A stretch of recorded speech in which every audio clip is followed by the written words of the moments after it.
I have often regretted my speech, never my silence. A dying Roman wrote that 2,000 years ago, and by the end of this video, you'll understand it better than most people understand anything. Because the most powerful thing you can do in almost any room is also the hardest. Nothing. Say nothing. Explain nothing. React to nothing.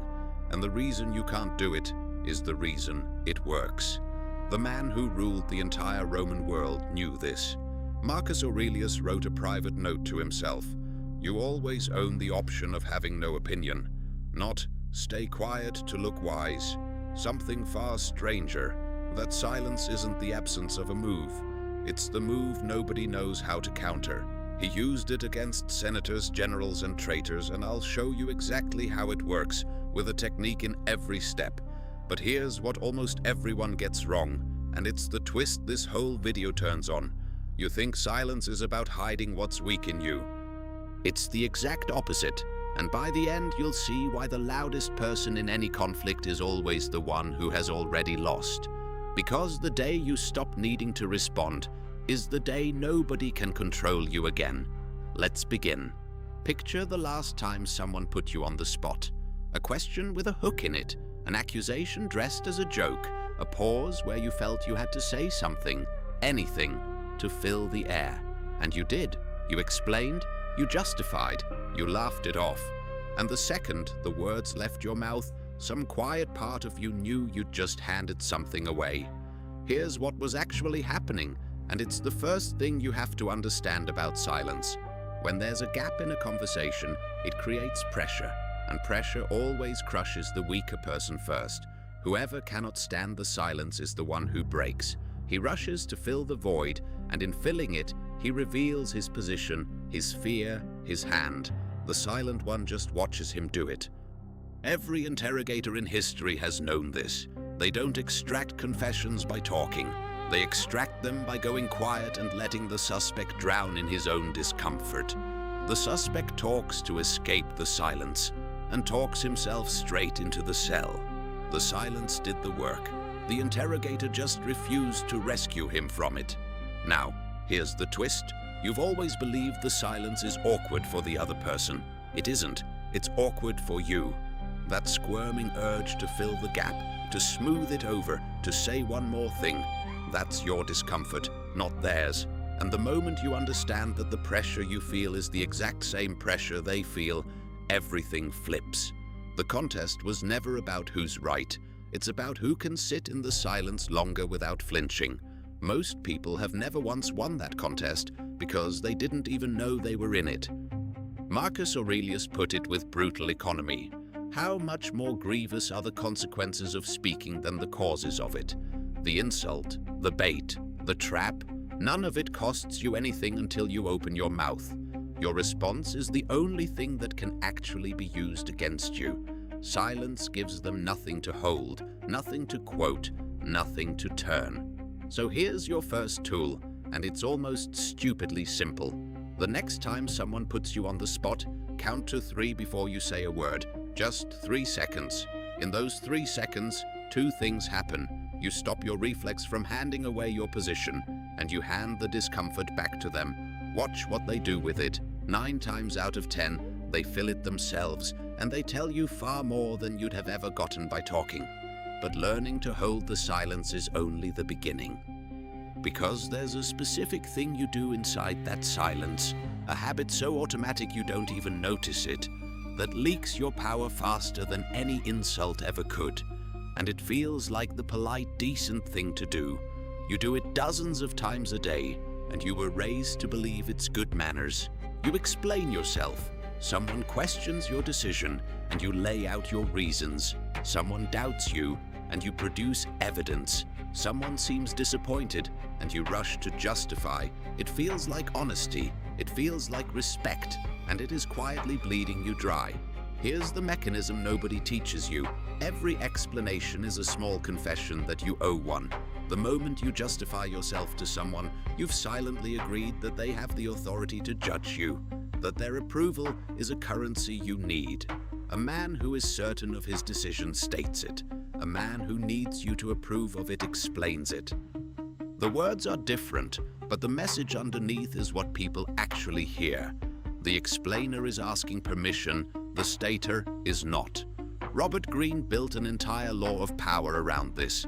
Always say less than necessary. When you say less, you appear larger, more powerful, more in control. When you over-explain, you shrink. The more words you use to defend a position, the less defensible it sounds. Not because your logic got worse, but because the sheer effort broadcasts insecurity. Powerful people have trained themselves to be brief to the point of rudeness, and it unnerves everyone around them because a short answer with no justification cannot be argued with. There's nothing to grab. Think about the last time someone gave you a flat no with no reason attached. It's maddening, isn't it?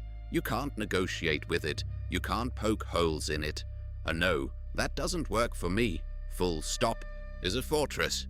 But the instant they add because, you've found the door. Every reason is a handle, and every handle is something to pull. The explainer builds his own opponent a set of handholds and then wonders why he keeps getting climbed.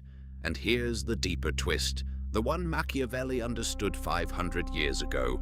When you explain yourself to someone who has already decided to be against you, you are not informing them, you are entertaining them. They aren't weighing your reasons, they're watching you dance. Every justification is a little performance of your anxiety, and they're the audience, and the show tells them exactly which strings still work. So your second tool, learn to end sentences where you'd normally add because. State your position, then stop. I've decided not to. That doesn't work for me. I'm not going to do that. Feel the almost unbearable pull to soften it, to explain, to make it okay for them. Resist it. That pull is the exact spot where your power leaks out, and closing your mouth is how you seal it. You're starting to see it now. Silence holds your position. Brevity guards your power. But there's a bigger pattern underneath both, and it explains something you've noticed your whole life without ever having words for it. Why the loudest person in the room is almost never the most powerful one. Watch any heated argument and ask one question: who's getting louder? Because volume is a confession. The person raising his voice, repeating himself, piling on more and more words, he isn't winning. He's a man frantically trying to shore up a position that isn't holding. Loudness is what conviction looks like when it's running out. Real power has a strange quality. It doesn't need to announce itself. The most dangerous man in any room is usually the quiet one, and everyone can feel it without knowing why. Here's the mechanism. A person who needs to convince you has handed you power, because your agreement is now something he requires. A person who doesn't care whether you're convinced holds all the power, because there's nothing you can withhold from him. Need is the leak, and loud is the sound of need. Think about the negotiation table, the one who talks the most, who fills every silence, who keeps sweetening the offer without being asked. He's telling you he needs the deal. The one who lets the offer sit, who answers with a slow nod or nothing at all, who seems perfectly willing to walk away. He owns the room, and everyone's leaning toward him, not because he did more, because he did less, and less signals that he needs nothing, and needing nothing is the highest status a human being can project. There's an ancient line: a fool is counted wise as long as he holds his tongue. It sounds like a joke until you realize how literally true it is. Speech is where you expose the exact limits of what you know. The man who stays quiet could be hiding brilliance or hiding emptiness, and the not knowing is precisely what makes people cautious around him. The moment he speaks, he defines himself, and definition is a cage. Silence keeps you uncontainable. People fear what they cannot measure, and they cannot measure a man who won't fill the silence with the dimensions of his own mind. And notice the reversal hiding here, the one that ties back to where we started. You've spent your life believing that saying more makes you look competent, engaged, valuable. The opposite is true. Every unnecessary word shrinks you a little. Every unnecessary word is a coin spent from a purse everyone can see. The person who says one precise thing and stops is heard. The person who says 10 things to make sure is heard less with every sentence. So the third tool is a filter, and you run every sentence through it before it leaves your mouth. Does this need to be said? Does this need to be said by me?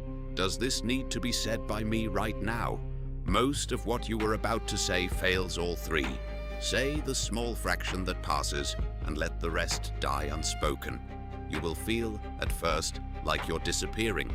What's actually happening is that you're becoming impossible to read, and impossible to read is impossible to beat.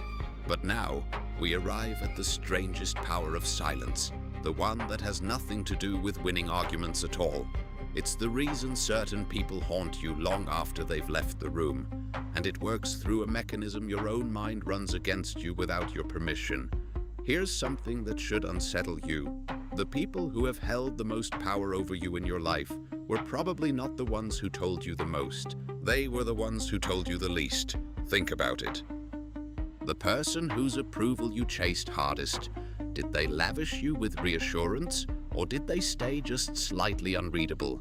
The mentor you couldn't stop trying to impress, the love interest who lived in your head rent-free, the boss whose one word of praise you'd have crawled over glass for, I'd bet they were sparing with their words, not generous. Because here is the mechanism almost nobody understands. When you go silent, the other person's mind does not go silent. It goes into overdrive, filling your silence with meaning you never put there. This is the mirror. A person who reveals everything gives you nothing to imagine. They're fully known, and the fully known are easy to dismiss. But a person who withholds becomes a screen onto which everyone projects their own hopes, fears, and fantasies. Your silence is blank, and the human mind cannot tolerate blankness, so it fills the space with story. They decide you're wise. They decide you're judging them. They decide you know something they don't. And every one of those stories they wrote themselves, about you, and now they can't stop thinking about the character they invented. Napoleon understood this and did it on purpose. He'd sit in silence during meetings, letting ministers talk themselves into knots trying to guess what he was thinking until they'd revealed everything and he'd revealed nothing. The most feared interrogators, the most magnetic leaders, the people who seem to bend rooms toward them, they all share this. They let the silence do the talking, and the silence says whatever the listener most needs to hear, or most fears to hear. You become 100 different powerful men in 100 different minds, and you didn't have to be any of them. You just had to stay quiet and let them cast you. Now, sit with the twist, because it's a big one. This means the power of silence is not something you project outward. It's something the other person generates inside themselves. You're just the empty space that lets them do it. The talkative man exhausts himself trying to create an impression. The silent man does nothing, and the impression creates itself, larger than anything he could have manufactured, because it's built from the other person's own imagination, and no one argues with a story they authored. So, the fourth tool, and this one takes nerve, is the unfilled pause after you're asked to reveal yourself. Someone asks what you think, what you're planning, how you feel about it. Instead of the full answer, give a fraction or a thoughtful and let the silence extend one beat past comfortable. Watch them lean in, watch them start guessing, offering, filling. You have just turned yourself from an open book into a locked room, and people will spend enormous energy trying to get inside a locked room. Energy they'll never spend on a door left open. And remember what I told you at the start, that the loudest person has already lost. You're seeing now why. He's given away the one thing that made him worth wondering about. But there's a darker use of all this, because the same silence that makes people obsess over you is also the only real defense against the people trying to use you, and they are counting on you never learning it. Every manipulator on Earth runs on the same fuel, and once you see it, you can never unsee it. They need your reaction. The guilt tripper needs you to feel guilty and start defending. The provoker needs you to get angry and lose control. The drama seeker needs you to engage, to take the bait, to enter the loop. The person who just wants to talk about it for the 5th time needs you to keep feeding the fire with your responses. Every one of these moves is an outstretched hand, waiting for you to place your reaction in it, and your reaction is the only thing that lets the move work at all. Now watch what happens when the hand closes on nothing. You don't argue, you don't defend, you don't get angry, you don't explain, you give a calm, short acknowledgement or nothing, and you do not enter the loop. The manipulator's entire technique was built for a fight, and there's no fight. His guilt trip lands in silence and just sits there, absurd and exposed. His provocation gets no rise, and provocation with no rise is just a man embarrassing himself. He keeps pressing the button, and the button isn't wired to anything anymore. Here's the part that's almost eerie. Silence doesn't just neutralize the manipulation, it reveals it. When you stop supplying reactions, the other person's behavior suddenly becomes visible, to them and to everyone watching. The tantrum that used to look like passion now looks like a tantrum. The guilt trip that used to feel compelling now feels like exactly what it is. Your silence is a clean mirror held up to their move, and most manipulators cannot stand to see their own reflection. Some escalate briefly out of panic, and the escalation only exposes them further. And then, most of them, they simply leave. Not because you defeated them, because you became unusable, and manipulators do not linger where there's nothing to extract. And here's the reversal that matters. You always thought silence in these moments was weakness, that not defending yourself meant losing, meant letting them win. It's the reverse. Defending yourself is what hands them the victory, because defending is engaging, and engaging is the whole game. The person who refuses to play cannot be beaten at a game they've left. Marcus Aurelius, surrounded by flatterers and schemers his entire reign, wrote the instruction plainly.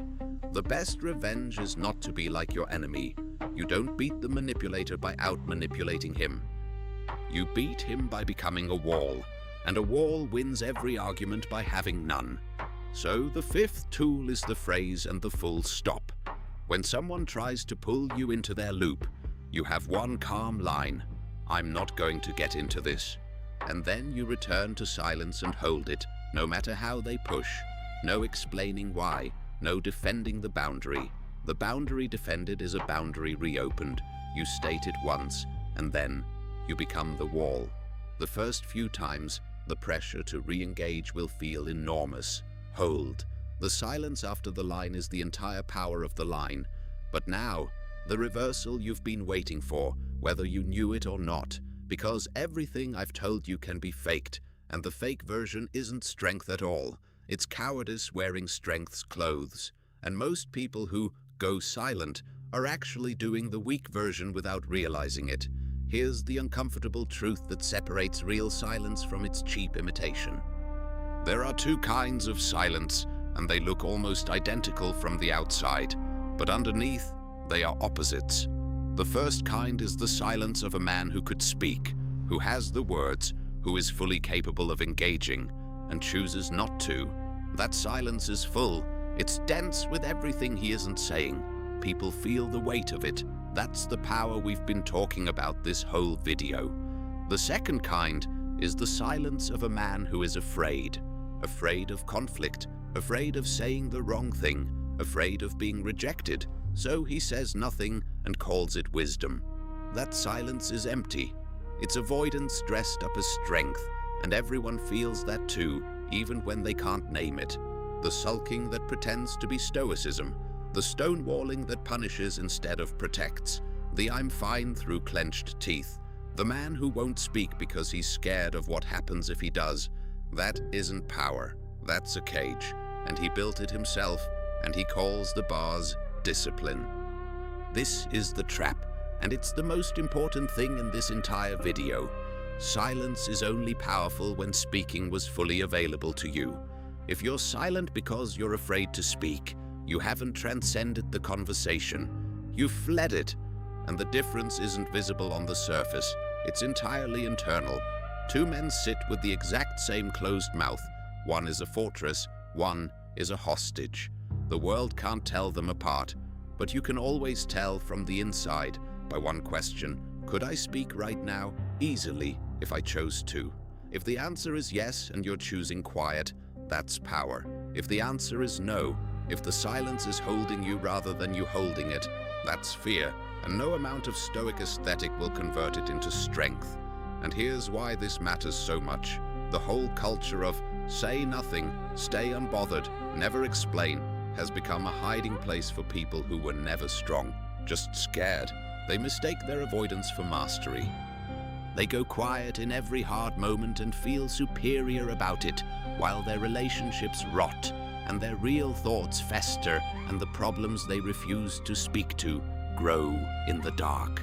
That is not the path Marcus Aurelius walked. He wasn't a man who couldn't engage. He ran an empire, fought wars, made brutal decisions. His silence was chosen from a position of total capability. That's the only kind that has any power in it. So the sixth tool is the capability test, and you owe yourself brutal honesty here.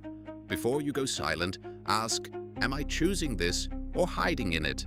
If you're avoiding a conversation you actually need to have, with a partner, a boss, a friend, because silence feels safer, then silence is your weakness, not your weapon, and the powerful move is the hard conversation, spoken plainly.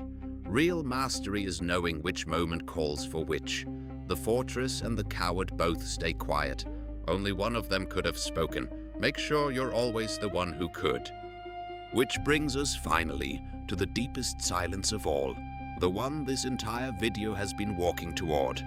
Because there is one voice you have to learn to stay silent against that isn't in the room at all, and winning that one is the whole game.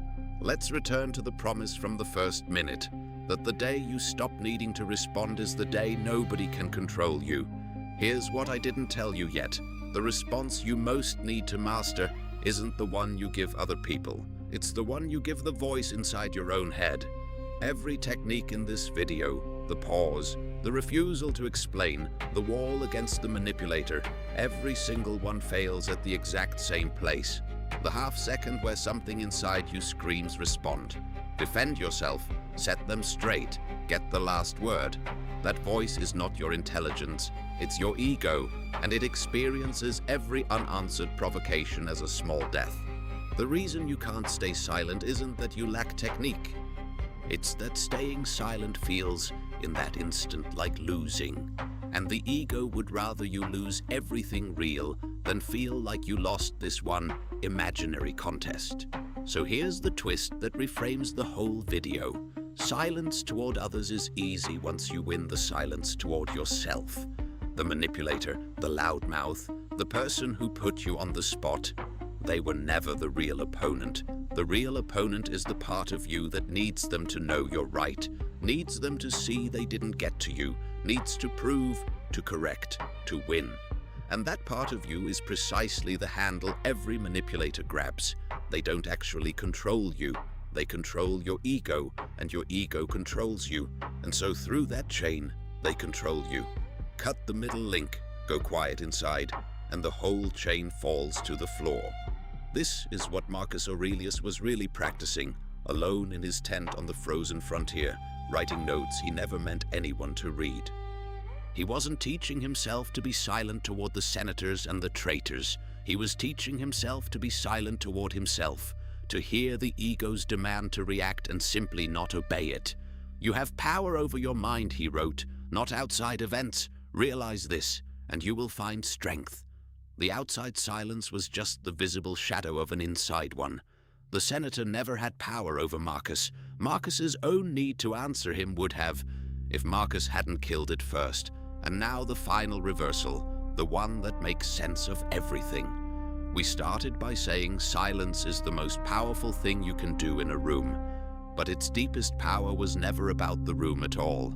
A man who has gone silent inside, who no longer needs to win, to be seen as right, to have the last word, cannot be provoked, cannot be baited, cannot be manipulated, cannot be read, and cannot be controlled, because there is no longer any lever inside him to pull. The world can say anything to him. It lands on a still surface and vanishes. He isn't suppressing a reaction, he simply doesn't generate one, because the part of him that used to generate it has been quietly retired. That is not a technique. That is freedom. And it looks, from the outside, exactly like silence. So understand what you actually learned here. This was never a video about not talking. Talkers can be powerful. The quiet can be weak. It was a video about need, the need to respond, to explain, to be understood, to win, and how every one of those needs is a handle the world uses to move you.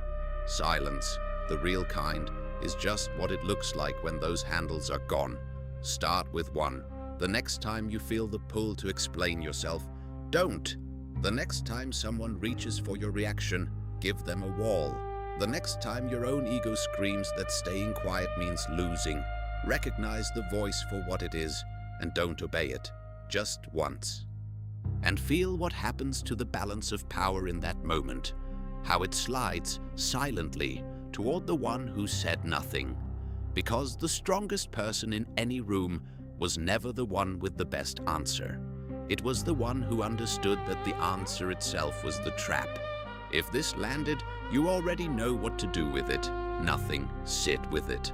And in the next video, we go one layer deeper. How the people who say the least end up controlling the most, and why the world quietly hands its power to whoever refuses to chase it. Watch that one next.